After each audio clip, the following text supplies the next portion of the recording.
Good evening guys and welcome to Vlogmas day number 8. Don't I look particularly fetching right now? I know what you're thinking. You're thinking, Rachel, how can I look that pretty? And I'll tell you, you can go run outside around for about an hour in 30-degree heat and high humidity and you can look exactly like this. I have just come home from boot camp, which whipped my butt, and then on top of that I was doing double because we had uneven numbers. So for the boxing, like I had to box twice with the with our, I was about to say our coach, I don't know what you call him, our trainer, Christy. So I'm extra tired and my arm is like shaking right now holding the camera. And in other news, I'm pretty sure an ant bit my butt when I was sitting around waiting, which just, it's probably my fault for being lazy and sitting on the ground. It just serves me right. I really need to have a shower right now, but the reason I am starting Vlogmas so late at night is because in a super duper vlogger fail, I took my camera to work and left my battery at home. So I got the camera out at lunchtime to vlog something, wouldn't turn on. Tried it again, wouldn't turn on, and it actually took 3 goes for me to click, oh, you know what, Rachel, you didn't put the battery in this morning. So I apologize for that, but right now I stink, so I'm gonna go have a shower. I'm just lighting my candle for the evening, but I am feeling so much more refreshed. I just spent the last half an hour under cold running water to try and get my body temperature back to normal, and I'm feeling much cooler now. I do apologize for the fact that I've got no makeup on and my hair is all wet. I feel like I spend half my vlogs looking like this, but I can't be effed, to be perfectly honest. And I feel like I know you guys and you know me and you accept me as I am, wet hair and all. Ooh, what is this, you ask? Could that be a Sephora bag? It may be a Sephora bag. So remember how I said that I went to vlog today and then didn't have a battery in my camera? The reason that I did that is because I literally could not stay away any longer. I had to walk up to Sephora. There was still a little line, but it wasn't anywhere near as bad. It only took probably about maybe 5 or so minutes, maybe just under 10 minutes to get in. It was crazy busy and I had my phone with me, so I tried to take some footage which I'm going to insert for you now. I have no idea what it's like because I haven't actually imported it yet, so you guys will be the first ones to see it. And if you still want me to take more footage inside after you've watched this, then definitely let me know in the comments and I will do that for you guys. I will be a much better vlogger, and remember to take my battery next time and hopefully be able to sort of walk around with my camera trying to sort of remain inconspicuous. I didn't have anybody stop me with my phone, not that I was being overtly obvious, but yes, so this is in the inside of Sephora.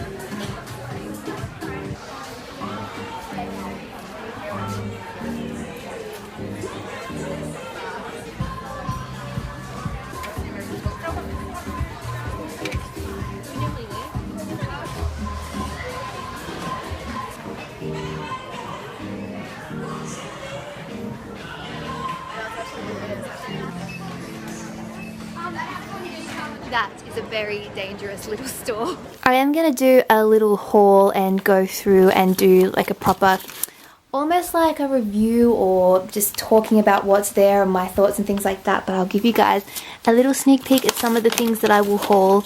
I'm going to probably do some more shopping, which is why I'm not going to go through, but I got some stuff from Kat Von D and from Becca, and I am excited to say that they do have the little minis, which is awesome, and some more Kat Von D and some more Kat Von D. So it's a little sneak peek there. Shh. Keep an eye out for a haul at some point.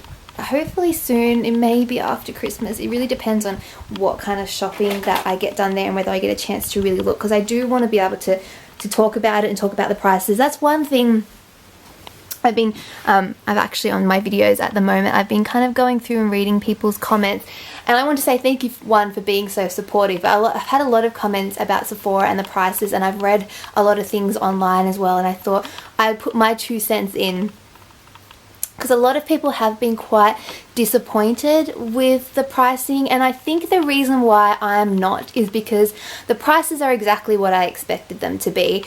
I know they talked about price matching and things like that, but this is Australia. It never happens. Our prices, as long as everything stays the same, will never match America. They can't. I am a little bit upset that the price hike is a little bit more than tax and wages and luxury goods tax and the Australian dollar and all that. Like, if you include all that, there's still a markup on top of that, but it's exactly what I expected it to be. So that's kind of why I'm not disappointed. I'm happy about Sephora being here because it means that you can actually go in store and try a lot of these brands that you wouldn't usually be able to.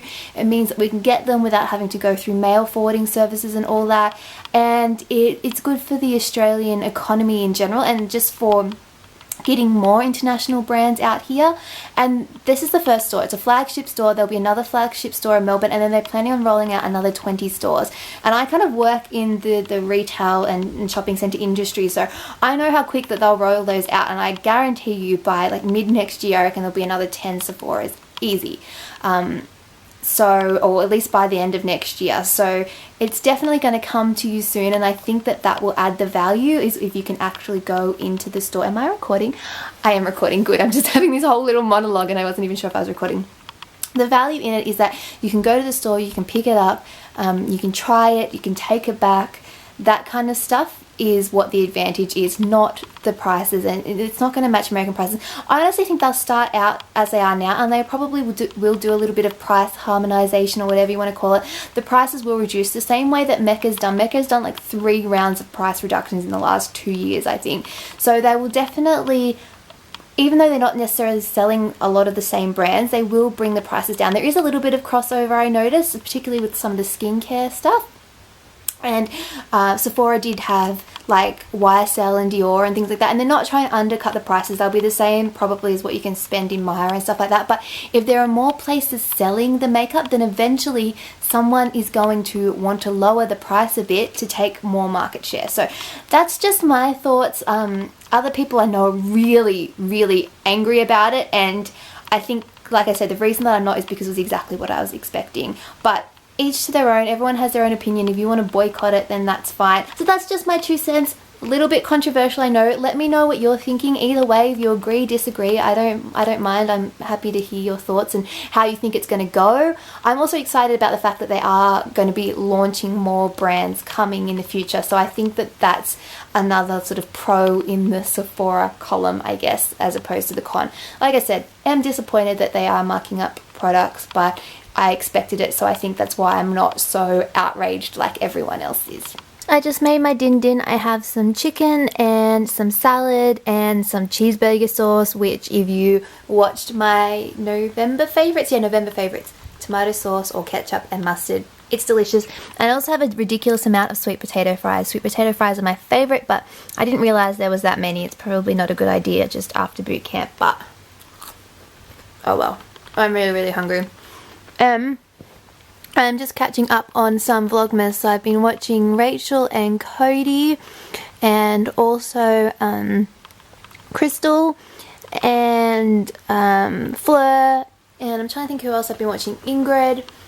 Some of the UK people are maybe a little bit behind on theirs, but if you are doing Vlogmas and you're in Australia, leave a link to your latest Vlogmas video in the comments below. I want to give some love because I know that so many people are doing it, and the struggle is real when it comes to Vlogmas. The editing and uploading every day, even if you're not doing it every day, even if you're just doing like every other day or even weekly, just remembering to get your camera out and not forgetting the battery, which is clearly I'm failing at, and all that. I know it takes so much work, so I want to try and watch as many as I can and check them out and like and share them and whatever, because I know how much of an effort Vlogmas is, and it's really fun, but it's definitely work. No one's gonna lie and tell you it's easy, because it's not. And after a week, I'm sure you're all feeling it. So I'm gonna eat my food and watch some more Vlogmas.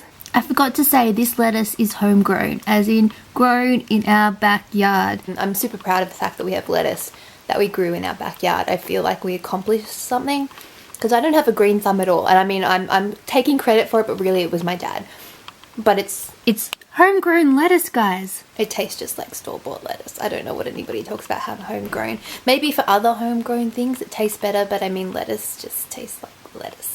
Dinner done. While I'm in a rambly chatty mood, I also wanted to say a big thank you to all of you guys who've been watching my videos and for commenting on my Facebook posts and tweeting and liking the videos and saying how much you're enjoying them. You guys have no idea how much that means to me. I feel like doing this every day, I'm really getting to interact with you guys more on a more personal level, and I'm not sort of just rushing through. I mean, all my videos I try and comment and do as much as I can, but because I'm doing more, I feel like, and sharing more of my personal life, I'm getting a chance to connect with you guys on a more personal level. Does that make sense? I feel like I'm getting a little bit too deep, but you guys know what I mean. And just know that I read every single comment that you leave on all of my vlogs, and I appreciate every single one of you who likes my video or who comments anywhere. It means so much to me. And on those times where I'm like, it's 11:30 at night and I'm still editing a vlog and I'm like this, and it's like I'm just feeling like I want to go to sleep, you're the reason why I keep on doing it. And the fact that so many of you have been sort of requesting and asking me to do this and saying that you're so happy that I decided to do it in the end, because I was sort of erring towards the side of not doing Vlogmas this year, it makes it all worthwhile. So I wanted to send out a big appreciation from me to you, cyber hugs and all that kind of stuff, because it does mean a lot to me. Do I have anything in my teeth? I just realized I should probably check. I think now is as good a time as any to do the Vlogmas calendar. So let's go to day 8. Day 8, I'm gonna guess white chocolate. White chocolate, you guys guess. There are your options if you have forgotten. And it's dairy milk. Not white chocolate, but that's hair ignoring me. But that is okay. I'm gonna eat my chocolate. I think that's pretty much it for this video. I feel like all I've done is vlog in my room. I promise you guys, I do leave my room at some point during the day. I just happen to vlog. Oh, I just saw this. This reminded me. I happen to just vlog a lot in my room today. It's one of those days. It's gonna be one of those videos. I feel like I'm all over the place. This just reminded me, the other controversy of the day is the article about this book being ghost written, which I thought was funny. There's so much controversy. The Sephora price is this one. I thought that was actually interesting, and again, this is something that doesn't shock me, and maybe that's why I don't understand all the controversy about it. I bought this book and I put a photo on Instagram, and it went on Facebook and my other social media as well, because you know, you put it on Instagram and you go share with all the other social media. It's all about like being on all platforms. Anyway, I bought Girl Online, and some people were like, oh, I want to read it, and other people were like, Rachel, I'm so disappointed in you, and all this kind of stuff, which kind of struck me as weird. I was like, I bought it because I wanted to see what it was like, because I make book videos on my channel, and I knew that I would get asked about the book and what I thought about it. It was the same as when Beneath the Glitter came out by Elle and Blair, and again, mixed opinions about that, but people asked me about it, so of course I bought it and I read it, and it was the same with Girl Online. I haven't read it yet, but the whole ghostwriting thing doesn't shock me, because she kind of, Zoe talked about it as if somebody had been helping her the entire time.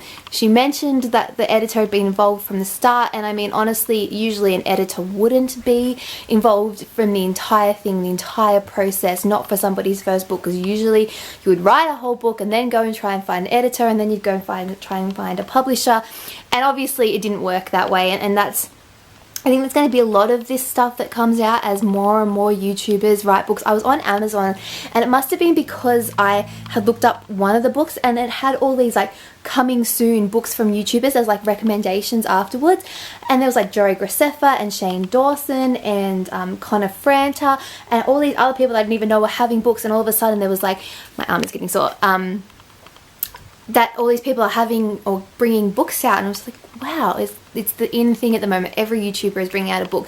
Do I think that they write their books Probably not all of them. I've been watching the Fleur's Vlogmas. She's actually got it here. I've got it up. That's Mike. But talking about the behind the scenes of writing her book, and it seems like she is really writing or doing the majority of the writing, which kind of makes sense. Out of all of them that are bringing out a book, she to me seems like the most likely to do the writing, if that makes sense, and also her type of book lends herself to it. And I do believe what Zoe said, that maybe the characters and the ideas were hers and it's just been written or finessed more by somebody else, probably more than your average book. And I mean, you can take it or leave that, and I guess your thoughts on whether that's morally right or wrong is really up to you, and that's maybe why there is so much controversy, because there's people one way or the other. Some people are like all for it and other people are really against it, because there are writers out there that struggle to get book publishing deals, and Zoe's got one for sort of doing no kind of writing and has outsold all these major amazing authors and things like that. So I get why some people would be upset, but honestly it doesn't shock me at all about the ghostwriter thing, and I don't really necessarily care either way. I'm still going to read the book and I'll let you guys know what I think in my book chat or whatever, and we'll just go from there. I don't think that it's wrong that YouTubers get opportunities like this, because it's just part and parcel with what happens. It's the same when a celebrity writes a book that they don't really write a book, or when an actor gets a singing contract when they're not really a singer and things like that. It happens. I don't know, maybe I'm just one of these more laid back people, but these things just don't get to me that much, if that makes sense. Anyway, again, that's just my thoughts. If you want to share your thoughts in the comments, feel free to do so, but do it nicely, be respectful. Everyone is allowed to have their own opinion. Okay, this has been a really, really rambly vlog. I'm just going to end it now. Kind of gone off on a tangent, but I hope you guys enjoyed it anyway. I will see you guys all tomorrow for Vlogmas Day 9. Night!